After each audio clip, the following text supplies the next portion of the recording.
So now we know a little more about presidential candidate Gary Johnson. I kind of liked what I heard because Governor Johnson wants to cut the budget, get government out of health care, get it out of foreign wars, get it away from interfering with voluntary exchanges between consenting adults. And most importantly, he wants to stop the growth of government. And that's good because the vision of the founders, limited government as laid out here in the Constitution, is good enough. And when politicians go way beyond this and add to it, they don't make America better, they make it worse. And they do keep adding. I mean, that's the number of papers they added just last year. This pile of regulations, more than 80,000 pages, is just what the federal government imposed on us. States and towns added even more.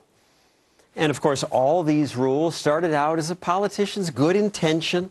Somewhere in here is something to make us safer, make life more fair.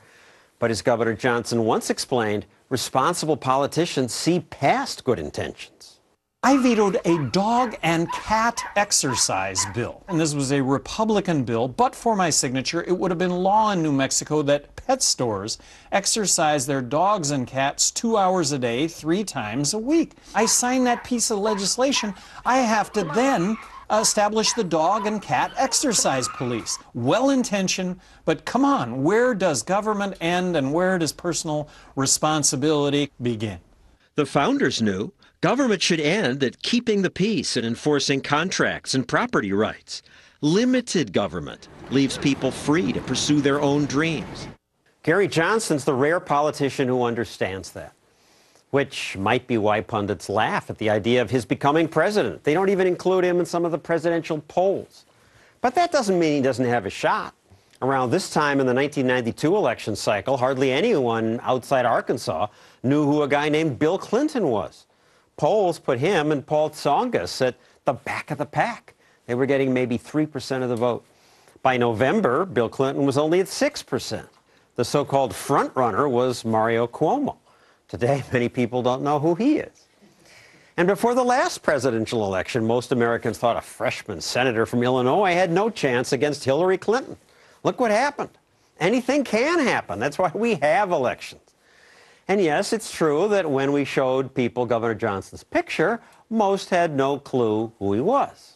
I have no clue. He looks familiar, though. He looks like an insurance salesman that, makes so people don't want insurance anymore. No idea. No idea. Who's this guy?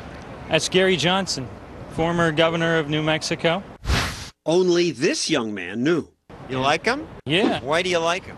To me, he takes a pretty consistent stance for freedom across the board. So, he's wants businessmen to be able to make a profit and still allow people to, do recreational things they enjoy in the privacy of their homes, that type of stuff. And frankly, the past number of decades, I can't think of anybody that could come close to as being as good as he would be. I mean, he would actually uphold some of the things that I think people admire about our country, a genuine sense of freedom that most people come here to enjoy. Right. And we need more politicians like Gary Johnson, candidates who have the courage and humility to say, yeah, that stops from dead. Guaranteed, and outside to keep new ones from moving in. That's up to 12 months protection.